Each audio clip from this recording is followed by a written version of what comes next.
Mahalia Jackson. Not Michael Jackson, but Mahalia. She was the great gospel singer. Only what you do for Christ, that counts. Since this is the end of Shabbat, I am not now luring you into the Christendom and everything, but Jesus is real. It's one should serve His word, not Him, but His word. Only what you do for Christ will last.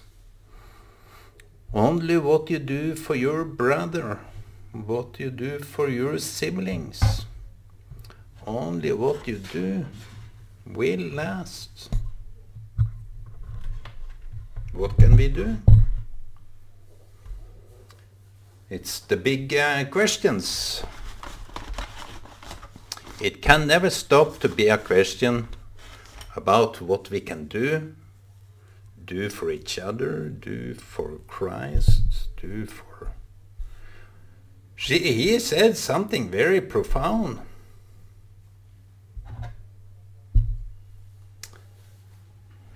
When I was in jail, when I was beaten, when I was hungry, when I was poor,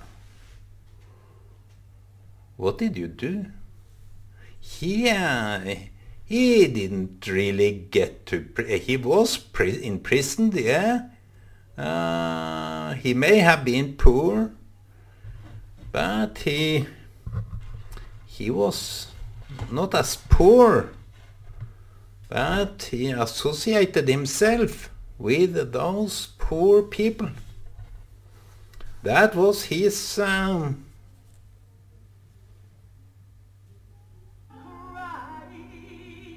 That was his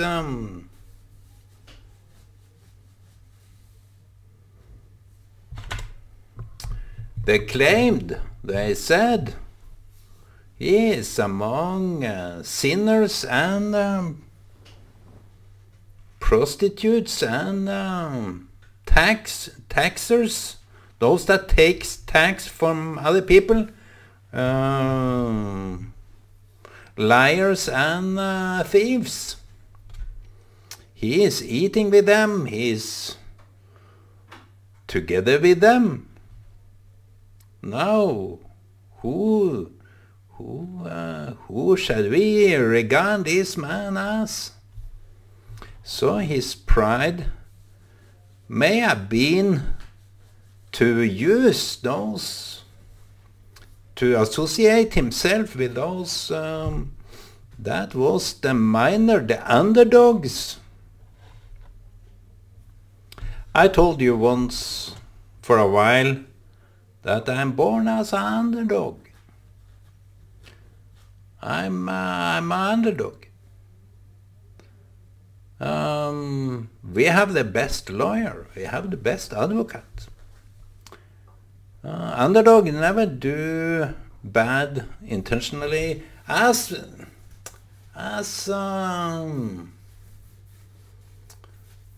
there are prejudices about people that are of low standards, have no standards in their house are messy, unclean, seemingly. I think most people that are decent clean their houses. Not to use that, but that they have more or less not so much, and whenever you come into contact with them, they demand so much. They may think that you are the one that can rescue them from their pity state. That is how much those people are regarded in many eyes. Those that are rich and have some fortune and fame, They regard other people as less than themselves. Those that can define other people, those that can define them, may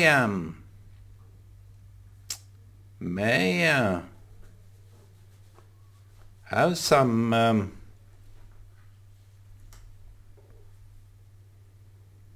issues of their own. I think that people of those so-called high standards, they are mistaken very badly. They have some issues to work on. And you know, I will say, the kind of relationship you have with your brother is the kind of relationship you may as well have with your God. Because from your God you demand so and so, such and such, and your brother can't fulfill your dreams. So your relationship with God is kind of, yes, the mask and the face in their eyes.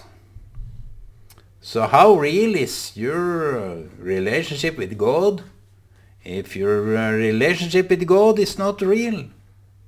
With your brother is not real?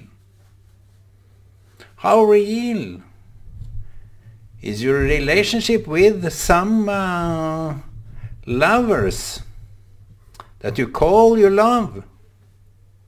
I love you so dearly. But how can you really despise someone else that much? I think it goes both ways.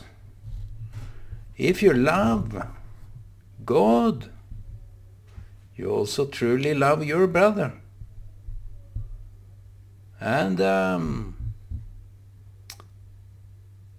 if you want to have contact with your brother, it shows that you really love God in order to have contact with him.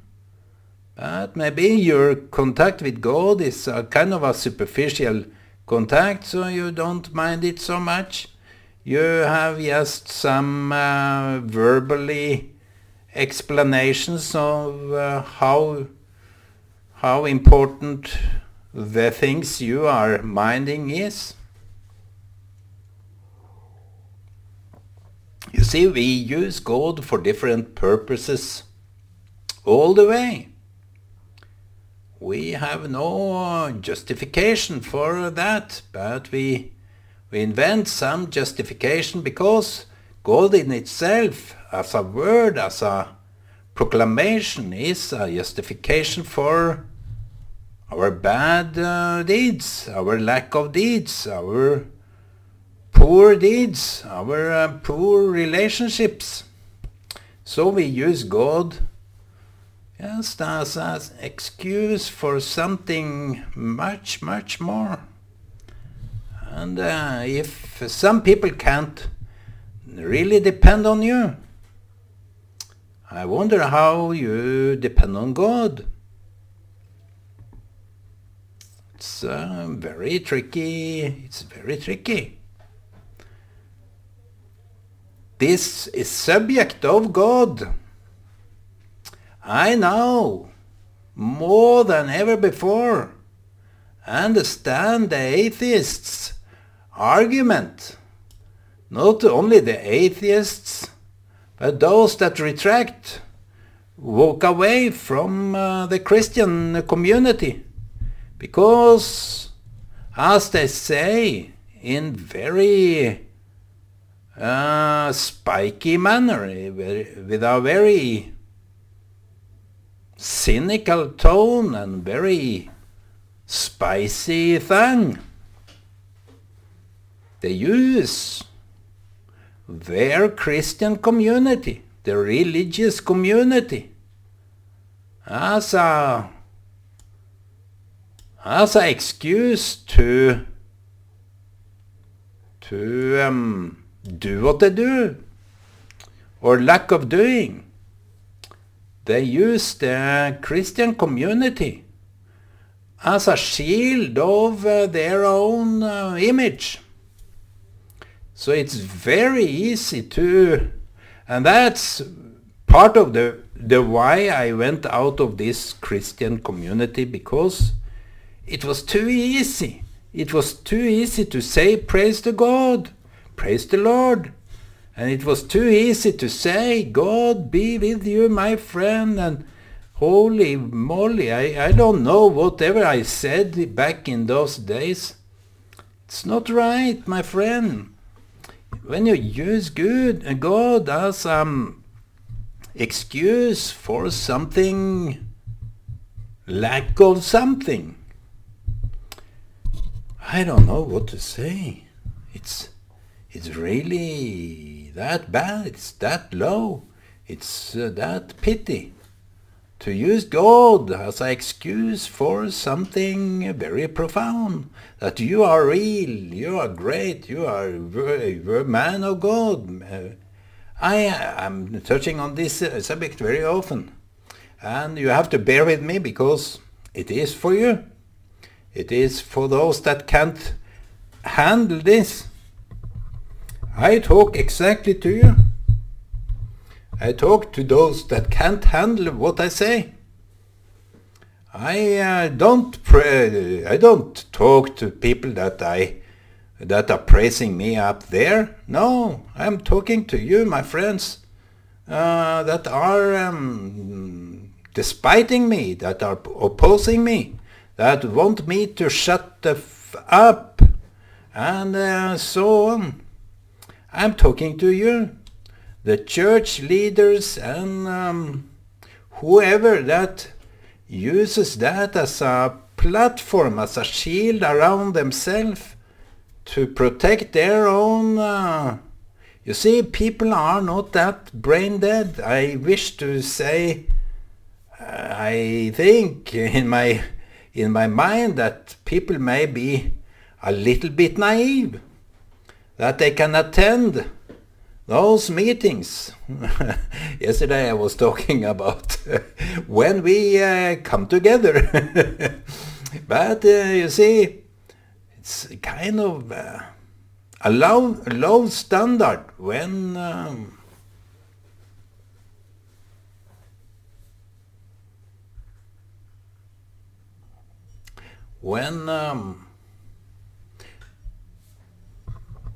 that is happening. It's, how often have it been used on a platform, on a preacher's stool, that they are admired? They take advantage of that, of course, and the better they talk, the more influence and more. But I don't think people are. Some years back, I had a feeling that, look here, that some group in the Christian communities, some Christian group, singer group, were making, I had this dream that they were making a whirlwind, or this swirling wind, this tube that is dragging everybody up. And I was watching it happening.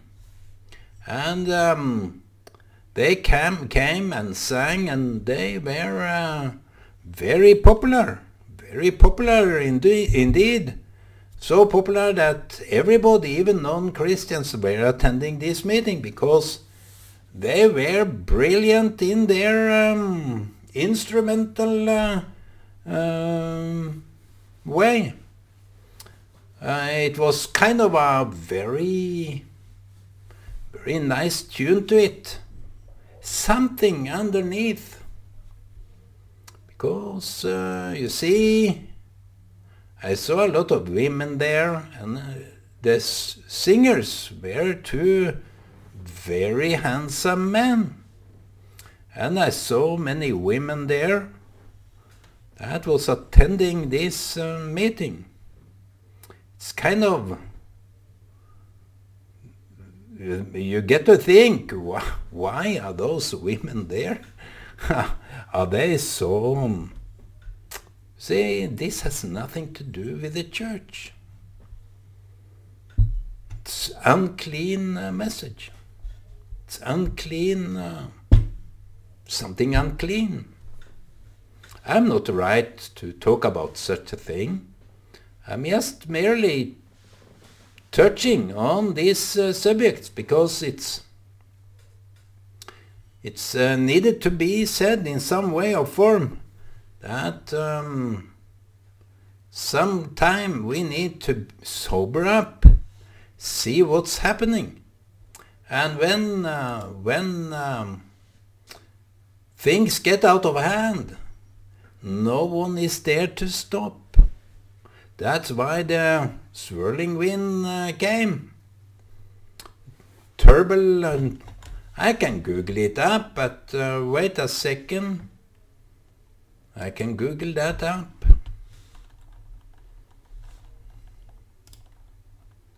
Virvelvind. That is the Norwegian word for it.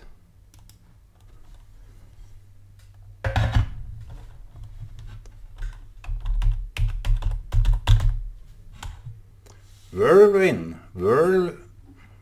Whirlwind. Yeah. It's like a tube that is grasping it up. You understand what I am saying? Everything works slowly now because I have this copy thing going. It's copying all my videos to a hard disk. I bought 4 new hard drives today because of the place I need. So this kind of whirlwind was in my dream, and it seems to be that catching the church, the members, this is kind of a stuff that they want. These nice guys, that was the reason why many ladies came to the church. I can understand the ladies. Of course, it's not that it's bad or wrong or something like that. I don't oppose it in a way that if it was just a secular attending, it's kind of given that 2 handsome, brilliant musicians come and they were attending the meeting because they are so gracious and handsome. But first and foremost, they were married men. But even though they were on a single trip together, I didn't know if their wife were together. It was a report at some time about them that they were coming back to their families and wives and have been on this journey. So obviously wives are taking care of the children, and they were out. And I also knew a man back in those days that said that it's good to feel he's a man because he saw a lot of pretty ladies when he was preaching, and had this kind of temptations that he was able to resist on his own words.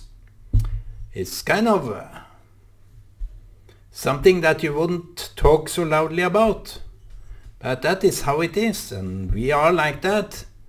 Anyhow, we don't oppose how we are as a human, but that mixed together with why people are coming to our meeting is kind of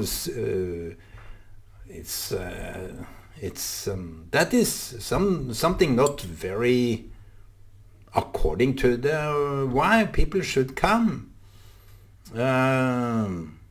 But I was afraid in those days that this whirlwind was catching the soul of everybody, that people got lost.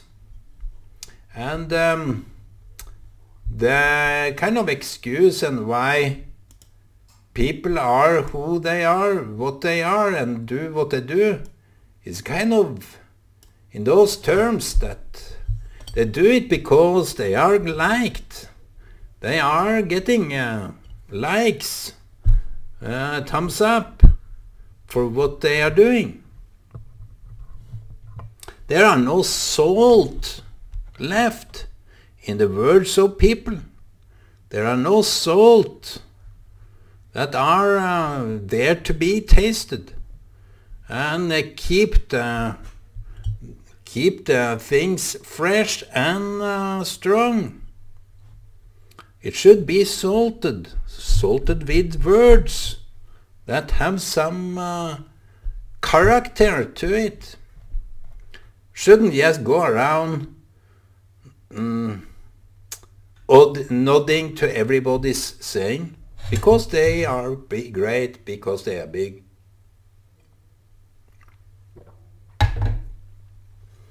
I'm often thrown out of groups and so on because they can't stand why I'm opposing everybody every time.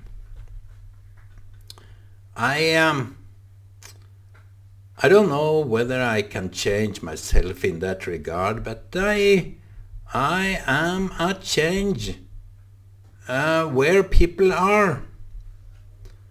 I contribute to the change. If people want to think in different terms, they should listen to me. They should listen more carefully to what I am saying and why I'm saying it, because people never ask. People are silent when I'm thrown out. People are silent when I oppose. Not that I am that big of a issue, big of a topic, but it takes the point totally to what I'm talking about. You should be salt.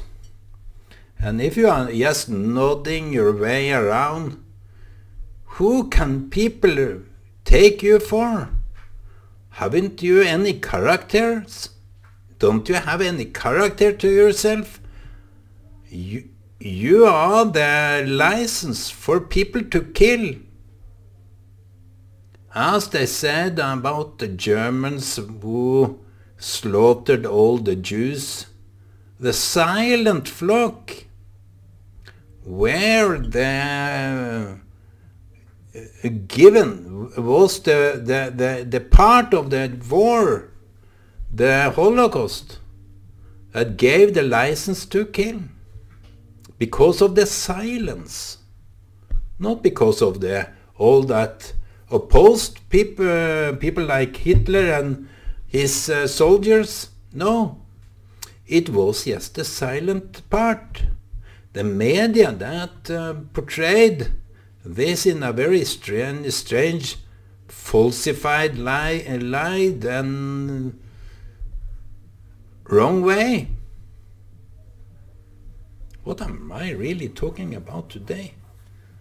I think I lost it. I lost it because of this. This topic is very big. It's kind of lost in itself. When people are, when they are not honest to themselves. I think that is the part here. When people are not honest to themselves, they lie. And when they don't have any good contact with other people, especially some, and act as everybody is their friend, but you, I doubt that completely. I think those people are very lonely. And I don't really pity them because they have a image to preserve. They are not together with me because their image is so sensitive. I'm a kind of a person that maybe trigger that part in them that promotes them to distance themselves from me. That's okay. They are left to the dogs, the wolves, and those that slay people down. They are the cowards, all of them. So, my friends, even you are a slayer or a coward, be young and be straightforward. Make the path yourself. Don't walk in others' path. Don't walk in others' footprint. If you have no good leaders, if you have no respect for any leaders, make your own path and be proud of your own path that you can make. Don't be ashamed to yourself. People may think that I am ashamed to myself because I'm outspoken, because I'm here, because I'm now. I believe in now. I believe in time. People may think different of me. It doesn't really matter. It doesn't really change a thing. Your heart needs to be a glowing stone. Your heart needs this burning fire to it, so it doesn't cool down. Because you have never been in touch with yourself, you can't have that burning heart. How can you praise the Lord without this burning heart? Only what you do for your brother. Jesus said, let me repeat again, what you do for those that are less fortunate, those that are in jail, what you do for those that are poor and imprisoned, and those that are regarded as low caste. What you do for them counts. That is what he regards as a deed to himself. But if you think of yourself that you do it for Christ, whatever you do, you have bad intentions, my friend. I doubt your intentions, because that is your pride and glory. That's how you think you will gain this pride and glory. But what you feel is a bit shameful, that you never get praised for. That's the moment. That's the point of everything, that you, through shameful etiquettes, shameful talk about you, look, he is filthy, he is dirty, he is together with people that are less intelligent, less rich, less skilled, less this and less that. I think that counts for something. That counts for proudness. Be proud of to be together with those that are not so proud. Bring them up. Let them stand together with you and be their sibling.